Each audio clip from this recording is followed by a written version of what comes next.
Farmer MP और अभी हाल ही में ऑल इंडिया कांग्रेस कमेटी ने जम्मू कश्मीर की जिम्मेदारी दी और यहाँ पर मौजूद हमारे हाजी अब्दुल डार साहब वाइस प्रेसिडेंट, बशीर अहमद मागरी साहब, अब्दुल गनी खान साहब सैनी जी और आप सब मीडिया के साथी।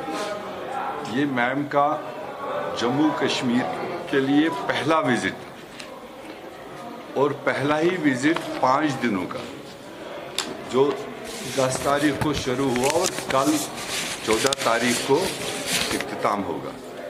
ये पहला ही visit as a incharge of Jammu Kashmir मैं कर रही हूँ।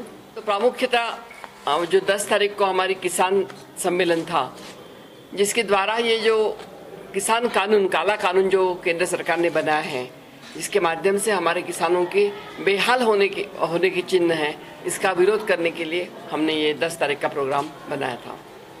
आप सबको मालूम है कि 2014 में जब मोदी जी सरकार में आए थे और प्रधानमंत्री बने थे, तो उन्होंने हमसे एक वायदा किया था कि 2022 तक हम किसान की आमदनी जो है वो दुगनी कर देंगे। अभी इस हालात पे हम खड़े हैं कि आमदनी दुगनी तो छोड़ो, लेकिन जो है आमदनी वो भी चले जाने का मौका और अवस्था ये किसान के काले कानून ने किए है, जिसके माध्यम से एपीएमसी उन्होंने ख़त्म कर दी है। एमएसपी का कहीं पे सिर्फ नाम रखा है, लेकिन एमएसपी का कहीं पे भी हमें आधार नहीं मिल रहा है। और ख़ास तौर पे जब इस देश के 86% लोग सिर्फ 2 और 5 एकड़ के मालिक हैं, बहुत अल्प भूधारक है, मार्जिनल फार्मर्स है, तो वो लोग परेशान हैं क्योंकि उनको मोदी जी बोलते हैं कि आप दुनिया में कहीं पे भी जाके आपका जो उपज है वो आप बेच सकते हो। आप हमें बताइए कि 2 से 5 एकड़ वाला आदमी कहाँ पे अपनी उपज लेके जाएगा और उसको परवड़ेगा क्या? वो एक सवाल हम आपसे आपके द्वारा पूछना चाहते हैं। आज देश के 62 करोड़ लोग रास्ते पे उतरे हुए हैं, चाहे महाराष्ट्र में हो, चाहे कर्नाटका में हो, चाहे हरियाणा में हो, चाहे पंजाब में हो, और वो मांग कर रहे हैं कि जो स्वामीनाथन कमेटी का जो अहवाल था, जिसके अनुसार हमें 1.5 गुना एमएसपी मिलने वाली थी, उसको लागू करो और ये काला कानून बैक रोल कर दो। आपको याद होगा जब पहली बार जब मोदी की गवर्नमेंट आई थी, मोदी जी की, तब उन्होंने जमीन अधिग्रहण कानून किया था, पारित किया था, और उसके खिलाफ में पूरे कांग्रेस वाले ऐसे ही रास्ते पे उतरे थे। आखिर में जमीन अधिग्रहण जो कानून है उसको रोल बैक करना पड़ा इस सरकार को। उसी तरह से ये काला कानून रोल बैक करे, इस तरह से हम अपेक्षा करते हैं। जो कांग्रेस पार्टी ने इस देश को अन्य धन्य के ऊपर अपने बलबूते पर खड़ा कर दिया है, सही मायने में अपना आत्मनिर्भर बनाने का काम इस देश को कांग्रेस पार्टी ने किया है। और इस देश को जो नारा दिया इस कांग्रेस ने, जय जवान जय किसान, उसके द्वारा इस किसानों को एक बहुत बड़ी मदद, राहत देने की उन्होंने कोशिश की है। दूसरी जो बात हम आपके सामने लेकर आ रहे हैं, जो बहुत ही निंदनीय और घिनौनी है, जो हाथरस में हाल ही में जो घटना हुई है।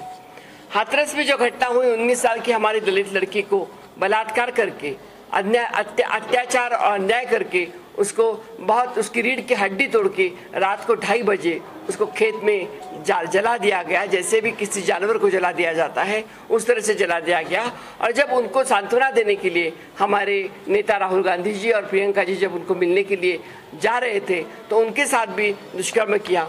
उसमें आप जैसे प्रेस वाले भी थे, जिनके कैमरे छीने गए और जिनको बताया गया कि आप इससे आगे नहीं जा सकते। लेकिन इतना चुप्पी साध के उसके ऊपर रात को 2:30 बजे उसको जला देने का काम क्यों किया, वो हम सवाल करते हैं।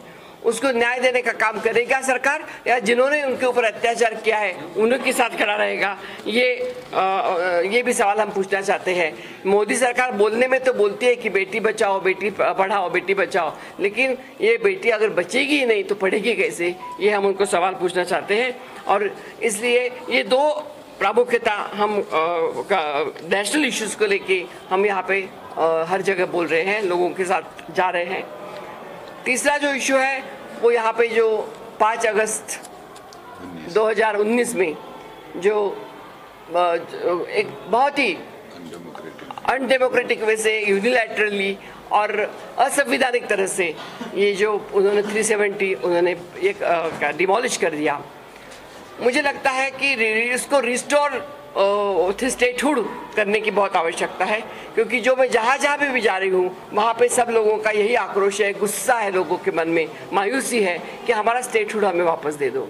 मुझे तो बहुत आश्चर्य लगा जब मैंने देखा, क्योंकि उसमें पार्लियामेंट में भी चर्चा हुई नहीं, मुझे नहीं लगता यहाँ विधानसभा में भी आपके यहाँ चर्चा हुई, और एक तरफा निर्णय लिया गया और 370 के अंदर उन्होंने स्टेटहुड का तो कर दिया। स्टेटहुड का यूटी करने का पहले काम मैंने देखा है। यूटी का हमेशा स्टेट होता है, लेकिन स्टेटहुड से यूटी होने का काम पहली बार हमने देखा है, और जम्मू कश्मीर के स्टेट के 2 टुकड़े कर दिए उन्होंने। तो ये लोगों में बहुत गुस्सा है कि ये स्टेटहुड वापस फिर दे दे। नाराजगी है लोगों के मन में। लोगों को मन में ये भी है कि अपनी नौकरियां वो कहाँ छोड़ेंगे, नौकरियां उनको मिलनी चाहिए। अगर बाहर के लोगों को यहाँ नौकरियां मिलेगी तो फिर हमारे लोग कहाँ जाएंगे, ये भी लोगों को एक डर है।